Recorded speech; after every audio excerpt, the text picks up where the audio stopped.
Congratulations, Mr. President.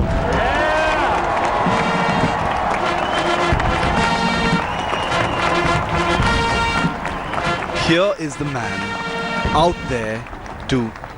Together, we will make America great again. He is the first billionaire president that the United States of America has had. He's also the first US president to have appeared on the cover of Playboy. He's the oldest incoming president and also the least politically experienced one. Donald John Trump is our person of interest this week.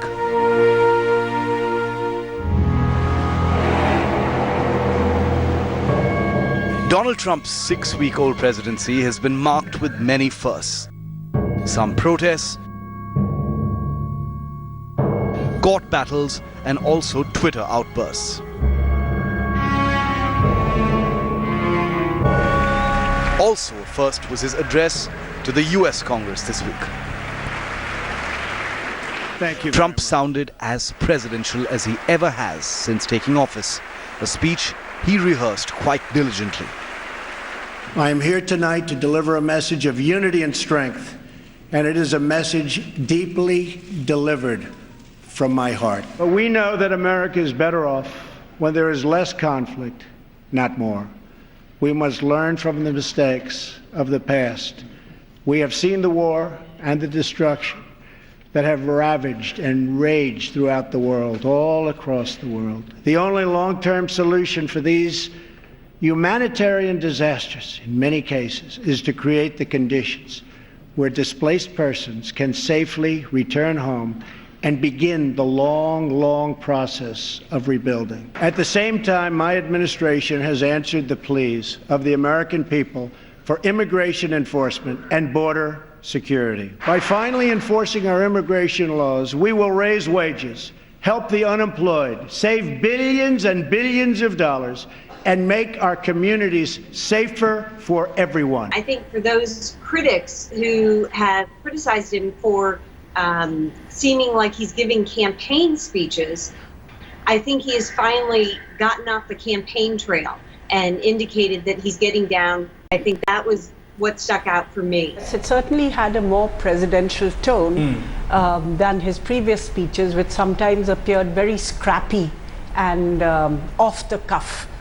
This obviously has been worked through more carefully than his previous speeches. One thing that ran through this entire speech was the state is going to care for its people, which actually, if you look at that, that's a very Bernie-esque speech pattern, and it's surprising that it's not surprising really that he got that, because a lot of Bernie voters who were never vote Hillary turned their votes towards voted for Trump. So that was a pretty natural progression. Trump spoke for 59 minutes, received 58 ovations in total, about 17 of which included applause from standing ovations, though mostly from fellow Republicans.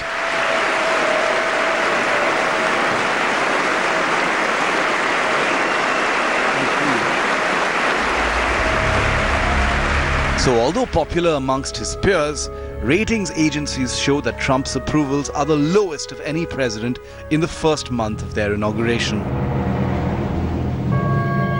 This was also the first time that Trump broke his silence on the Kansas shooting.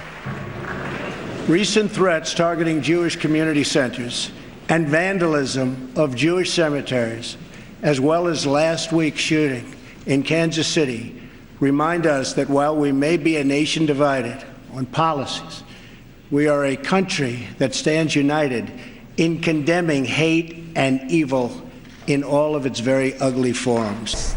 Because of the electoral rhetoric, a kind of atmosphere had been created which is somewhat xenophobic, anti-foreigner, anti-immigrant. They're taking our jobs, they are committing crimes, they are engaging They're responsible for everything that's bad. So in that sense, it's good that these words have been said right up front at the beginning of the speech, because America today is a very diverse country. Yes. It is not the America of the 50s, which was far more homogeneous and basically a white nation. Yes. So given that there is this diversity, if America is to remain, as it is, a society which is a melting pot, then I think it's important that President Trump said this. On one hand, what was very striking to me is, yes, he came out rather very quickly at the very top of the speech. He condemned the attacks on Jewish cemeteries, and he gave a brief mention to the Kansas shooting. But there wasn't much description of the shooting or the victim of the shooting. But later in the speech, you see that there is once again this kind of in-depth dwelling on the victims of crimes who are the victims of crimes committed by immigrants. So there's once again this attempt to kind of link victim crimes with immigrants. But what came as the biggest surprise during the address was the fact that not even once did the US president refer to fake news and the dishonest media, considering that he's shared an all-hate, no-love relationship with the press so far. President-elect, since you are attacking our news organization, can you give us a chance? Your organization you are is attacking our news organization. Can you give us a chance to ask a question, sir? Go ahead. Sir, can you state, Quiet. Mr. President-elect, Go ahead. can you state categorically, She's asking a question. Don't Mr. be rude. President-elect, can you give us a question? Don't be You're rude. attacking us. Can you give us a question? Don't be rude. Can you give us a question? I'm not going to give you a question. Can you state categorically? You are fake news. Sir, go ahead. Can you state... It's fake, phony, fake. It's all fake news. It's all fake news. They have no sources. They just make them up when there are none. Sit down. Sit down. Just because they are the enemy of the people. Story after story after story is bad. I won. Give me a break. Earlier in the week, he had made headlines by refusing to attend the White House Correspondents Association annual dinner, breaking a tradition that began in 1921, in which journalists invite the US president for a light-hearted roast. Trump is the first US president to do so in 36 years. I have great respect for the press. I have great respect for reporters and the whole profession. Now, with all of that being said, I just thought it would be better if I didn't do the dinner. That doesn't mean I'm not going to do it next year, but I just thought it would be better if I didn't do it. Shortly after, the US president gave a speech attacking the media as fake news and the enemy of the people. His press secretary, Sean Spicer, restricted multiple media organizations from entering an off-camera press briefing, inviting criticism from all quarters.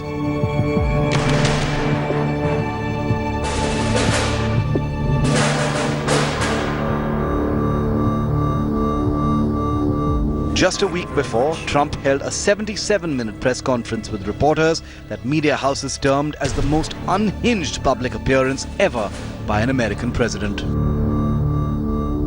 I want to see an honest press. When I started off today by saying that it's so important to the public to get an honest press. The public doesn't believe you people anymore. Now, maybe I had something to do with that. I don't know.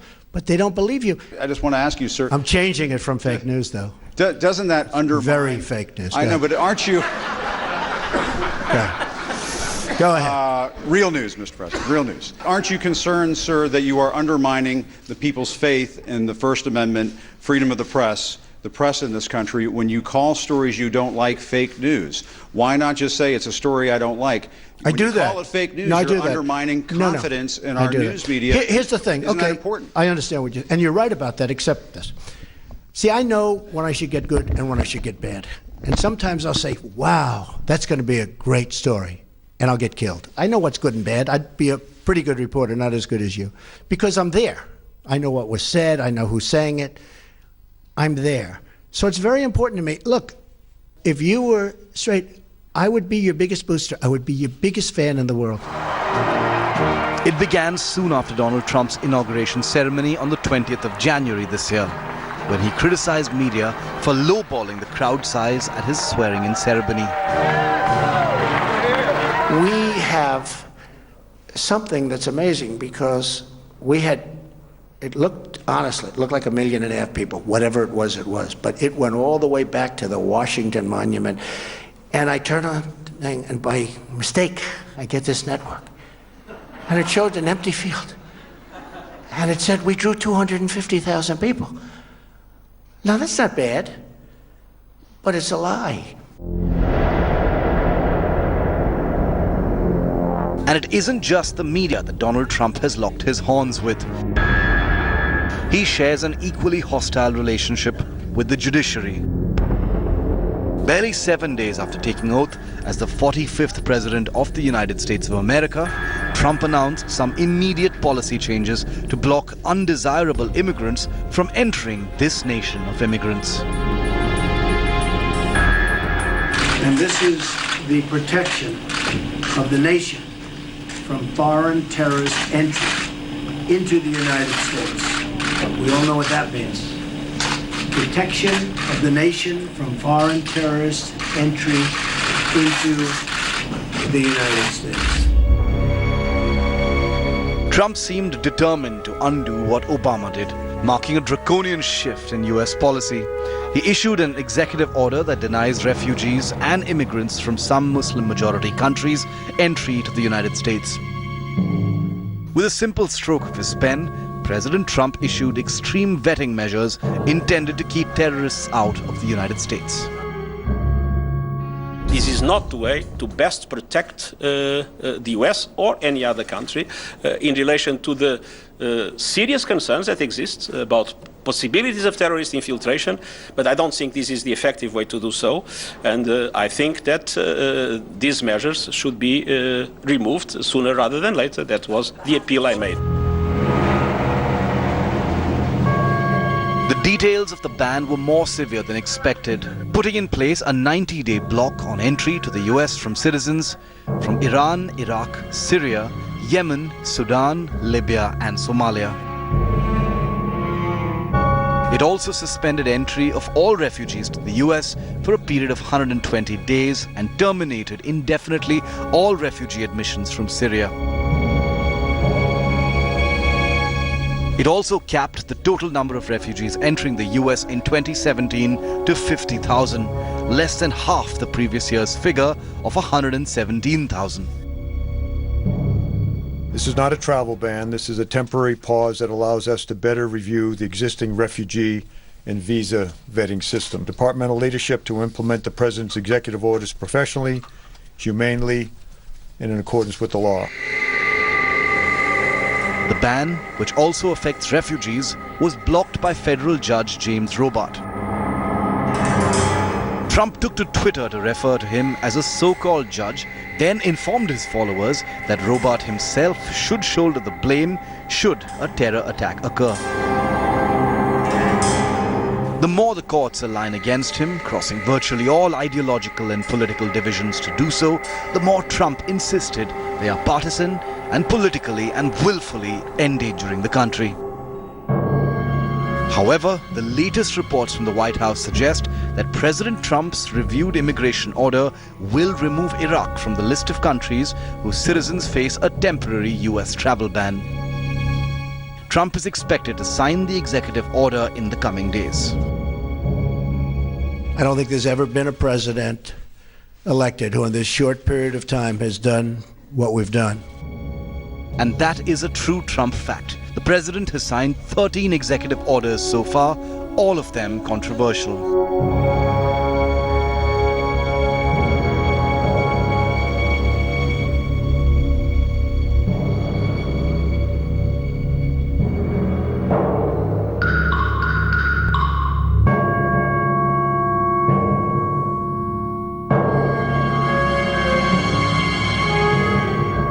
Using the provision of unilateral executive orders to deliver on some of his campaign promises, at least the ones that do not need a nod from the Congress.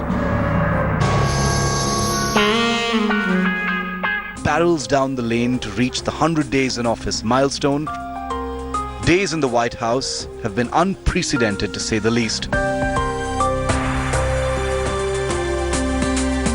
The past month and a half has seen a volley of critic-bashing, score-settling tweets, protest marches, accusations, bans, alternative facts, leaks, and a resignation, all of them in quick succession. Political pundits will perhaps tag the 45th President of the United States of America as an anomaly, something that deviates from the standard, normal or expected. He walked in with his own set of agendas and preferences, but so have other men in the White House before him, and all of them have been molded over time by the democratic institutions that govern the president's role.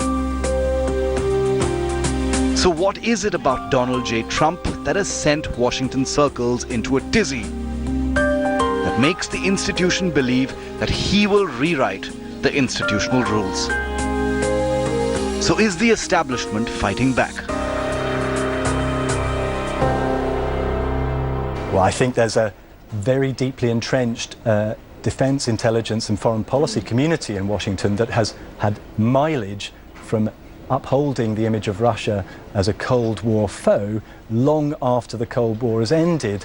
By defining Russia as a negative other, it creates all sorts of justifications for what your country can do in the foreign policy and security space.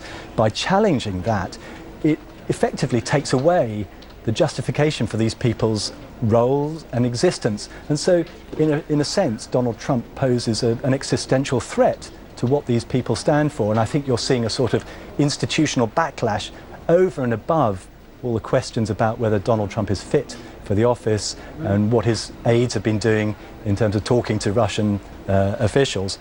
It's more of an existential kind of showdown over who these people are and what they stand for.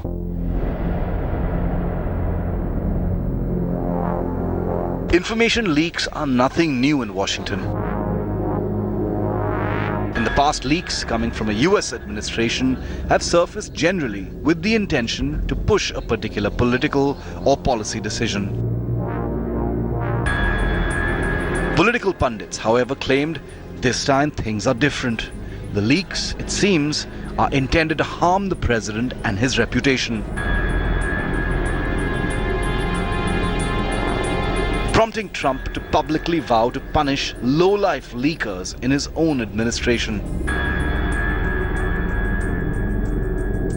The leaks took down their first victim on the 13th of February 2017.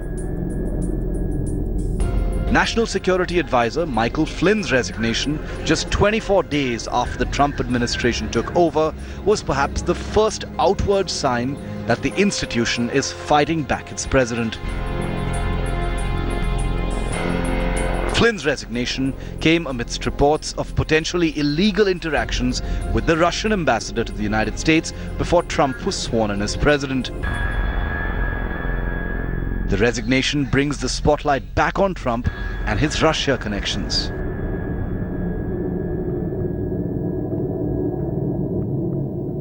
I think it's evident that President Vladimir Putin courted Donald Trump publicly even while the campaign was still on. He made praiseworthy or praising comments in Donald Trump's direction. Donald Trump has a pretty big ego and he likes to be flattered. So that was already a move that counted in the favor of that relationship. Donald Trump does not have business interests in Russia, but he has visited in the past, and one area of concern is these salacious allegations in the private intelligence scuttlebutt. He went in 2013 to a Miss Universe contest that he was patronizing, and there's allegations of sexual impropriety in a top-end Moscow hotel. He has denied that out of hand. The question, I think, in everyone's mind is whether any of this is true and whether the Russians do in fact have what they call compromat, compromising material on Trump. And it really will be up to Trump to convincingly dismiss those suspicions to demonstrate that he is indeed acting in the national interest.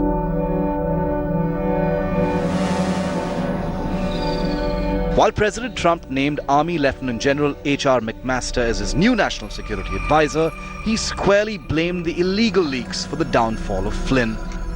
You know, you're the one that wrote about them and reported them. I mean, the leaks are real. You know what they said, you saw it. And the leaks are absolutely real. The news is fake because so much of the news is fake. And this time, Trump hasn't limited his anger to social media. In an interview with Fox News, he has blamed former President Obama for the White House leaks.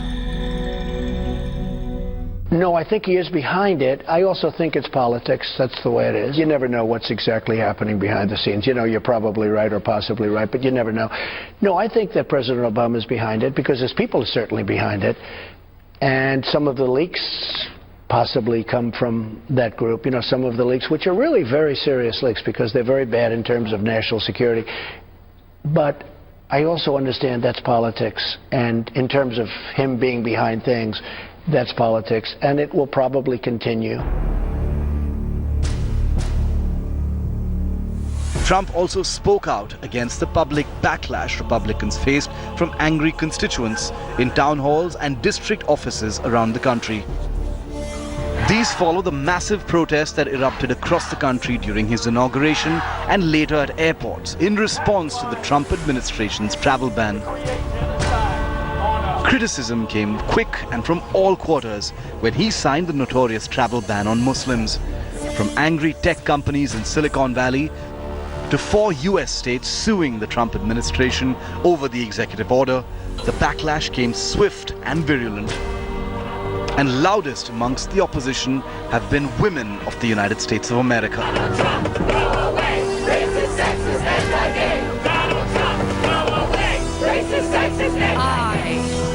I'm a nasty woman. The 70-year-old pageant owner turned president, who once bragged about grabbing women's genitals, was accused of sexual harassment and accused by multiple women during his presidential campaign. Kicked up the hornet's nest again when reports surfaced that Trump likes the women who work for him to dress like women. The articles drew immediate flack, and the hashtag "Dress Like a Woman" swiftly topped social media trending charts. Well, there's always a silver lining. Trump's politics has created a new wave of solidarity. I will be reading a statement by Mr. Farhadi. It's a great honor to be receiving this valuable award for the second time. I'm sorry I'm not with you tonight. My absence is out of respect for the people of my country and those of other 6 nations whom have been disrespected by the inhumane law that bans entry of immigrants to the U.S. Hollywood is crawling with outsiders and foreigners. And if we kick them all out, you'll have nothing to watch but football and mixed martial arts, which are not the arts. Disrespect invites disrespect. Violence incites violence. When the powerful use their position to bully others, we all lose. It's been a heart-rending time to be both a woman and an immigrant in this country. Our dignity, our character, our rights have all been under attack. To our detractors that insist that this march will never add up to anything, you. The current political administration benefits from taking the power away from us. Don't give up your power. Don't let the feelings of helplessness make you complacent. Shelter freaks and outcasts, those who have no home. We will get past the lies. We will hunt monsters. And we will do it all with soul, with heart, and with joy. From a controversial tycoon to a controversial president, the journey for Donald J. Trump has just begun.